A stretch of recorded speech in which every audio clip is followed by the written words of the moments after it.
कालिदास थिला गोटे परम मूर्ति राजजेमा जे थिले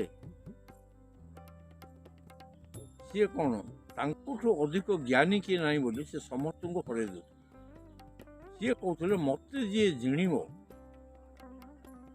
ज्ञान रे मुझे बाहर कई हेल्ले जानी पार समस्त परास्त हो पड़ ए लोक मान सब कहला रजा बोले या गोटे भल कैंडिडेट आनी पारे मो झील तुम सुरक्षा दब रजा कथा कौन रजा अंद पानी अंद तो झील कैंडिडेट मिले बोले मुंड काट कौन प्यारिस राति बेंग रड़ियो बोले मैंने कहे जे बेंग रड़ा मैंने जो दूत थे मुंड काट बेंग रड़ियो मुंड काटे संपर्क नाई बोली एबे सिना बाहर आज्ञा से समय विश्वास हाँ आपको खोजिले देखिले ये डालर अगरे रोगी मूल काटुचे सड़ा पड़ो दीदी बोले प्राण पड़ो यहीटा आगे बड़ पंडित बोले देखी देखी नहीं नहीं जाकि जमी आज्ञा राज सभा पचारे रजा किए राजजेमा आसिले राजजेमा आसी बसले को यहाँ को आनी हो ठीक अच्छे देखेले किए राजजेमा देखेले ये तो मूर्खटा बोला या गोटे झीटा है मोर आखि फुटे दी बोल गोटे मु तोर जोड़े फुटे दी बोला दुई देखे मु तो दीटा आखि किंतु राजजेमा कहते एक ब्रह्म ये दुई जो देखले बोले द्वितीय नास्ती आउ कि ना एक ब्रह्म एक ही परम ब्रह्म आउ कि ना तीनपुर बोले जो दुई देखला राजजेमा बोलते आउ कि ना संसार ठीक ये हूँ विराट पंडित कहला बाहर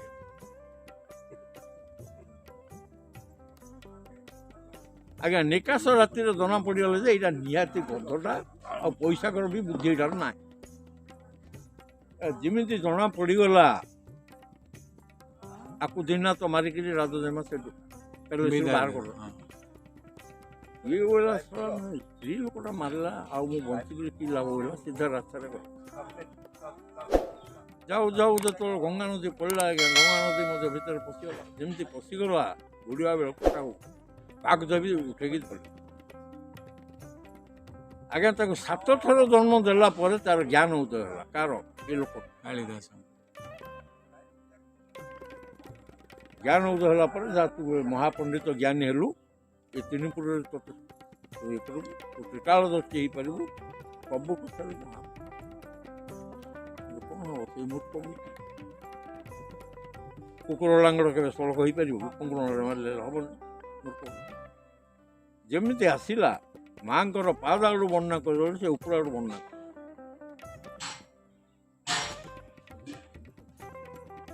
बड़ा कज्जल पूरित लोचन धारे स्तन जुग शोभित मुकुताहारे वीणा पुस्तक रंजित हस्ते भगवती भारती देवी नमस्ते देवी कहले मूर्ख मु तोर माँ हेली 7 थर जन्म देला तू बाटक आईलु मोर ऊपर आड़ कौन देख वर्णना करे पाद आड़ू सीना मोर वर्णना करू ऊपर आड़ कौन वर्णना करू तेणु तू ते मुझे अभिशाप दौ ते कहीं जापर ये तीनपुर देवता मैंने भी हारे मात्र मन रखे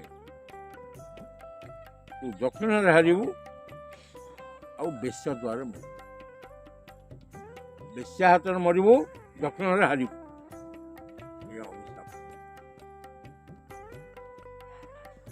तार तात्पर्य कौन तार तात्पर्य है आम माँ को जो पूजा करने जाऊे आम सब पाद आड़ू देखा अभिशाप पाइले कालिदास आसिले विक्रमादित्य राजसभा रही नवरत्न पंडित सांगे ये कालिदास को शुणिकी किए ना आज्ञा गोटे राक्षस थोड़े आस विक्रमादित्य राजसभा को गोटे राक्षस आएगा से दिन कालिदास आज्ञा ना बोला नष्ट से कन्या गति पचार किए नष्ट आ गति कुआड़ कह who will identified as a नष्ट किए से नष्ट रजा देखिले कालिदास ना किए उत्तर दब कहले हे महाराज ଆର ଉତ୍ତର ଦିଅ। ଯଦି ଦେଇଦେବ ଲକ୍ଷ ସ୍ୱର୍ଣ୍ଣ ଚମ୍ପା ଦେବି, ନାଇଁ ବୋଲେ ରାଜ୍ୟ ଦେଶ ସବୁକୁ ଧ୍ୱଂସ କରିଦେବି। ବିକ୍ରମାଦିତ୍ୟ ଯୋଡ଼ ହସ୍ତ ନମସ୍କାର କରି ରାକ୍ଷସ କରି ତୁ ମୋତେ 7 ଦିନ ସମୟ ଦେ, ଆଉ ମୁଁ ତାର ଉତ୍ତର ଦେବି। ବର୍ତ୍ତମାନ ଯିଏ ଉତ୍ତର ଦେବା କଥା ସିଏ ବ୍ୟକ୍ତି ଏଠି ନାହାନ୍ତି। ରାକ୍ଷସ କହିଲା ଠିକ୍ ଅଛି, ଅନ୍ 7th ଡେ ମୁଁ ତୋ ପାଖକୁ ଆସିବି, ସେଦିନ ନିଶ୍ଚୟ ଉତ୍ତର ଦେବି। ଆଜ୍ଞା ଆଉ ଅନ୍ 7th ଡେ ଆସିବା ଆଗରୁ ଏ ବିକ୍ରମାଦିତ୍ୟ ଗୁପ୍ତ ବେଶରେ କାଳିଦାସ କୋଉ ବେଶ୍ୟାରେ ଅଛି ଖୋଜି, ବହୁତ ବେଶ୍ୟା ବୁଦ୍ଧି ଆଉ ଅଭିଶାପ ଆଉ କ'ଣ କରିବି ମୁଁ ବି। ଆଜ୍ଞା ମୁଁ ଦେ, ମୋର କେତେ ଦରକାର ନାହିଁ, ଦେ ଆଜ୍ଞା ବୁଝିଲେ। ଖୋଜୁ ଖୋଜୁ ଇଏ ଜାଣିଲେ ଯେ ଇଏ ଗୋଟେ ବେଶ୍ୟାରେ ଅଛି।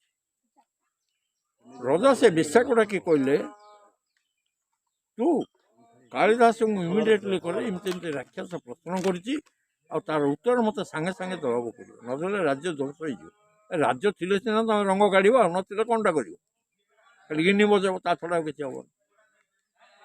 ତାପରେ ବେଶ୍ୟା ଯାଇ କାଳିଦାସକୁ କହିଲା ଯେ ରଜା ମୋତେ ଏମିତି କହିଲେ, ଆଉ ତୁ କ'ଣ କହୁଛୁ?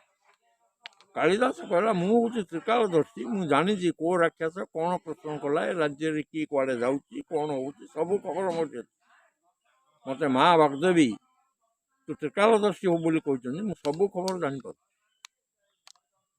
ଏଠି ରହିକିରି ମୁଁ ଜାଣିପାରୁଛି ଏ ଦେଶରେ ରାଜ୍ୟରେ କ'ଣ ହେଉଛି। ତେଣୁ ତୁ ବ୍ୟସ୍ତ ହେନା, 7 days ଦିନ କ'ଣ ହେବ ସେ କଥା ମୁଁ ବୁଝିବି। ଆଜ୍ଞା ଅନ୍ 7th ଡେ, 7 ଦିନ ସମୟ ମାଗିଥିଲା। ଅନ୍ 7th ଡେ ଗୋଟେ ପୋଖରୀର ହୁଡ଼ା, ଯେମିତି ଗୋବିନ୍ଦ ଆଇଲେ ଏ ବାଟେ ଗାଡ଼ି ଭାଙ୍ଗୁ ଦୌଡ଼ା ହେଉଛ, ଏ ବାଟେ ଛଡ଼ା ଆଉ କୁଆଡ଼େ ଉପାୟ ନାହିଁ, ଏ ଭିତରୁ କହିହେବ ଯେମିତି ସେମିତି ସେ ଯେଉଁ ବନ୍ଧ ପୋଖରୀର ହିଡ଼ ଦେଇକିରି କାଳି ରାକ୍ଷସ ଆସିବ, ଆଉ ଅନ୍ୟ ରାସ୍ତା କିଛି ଆସିଲା ବେଳେ ଗୋଟେ ଛୋଟ କୁଡ଼ିଆ କରୁଛି। କିଏ?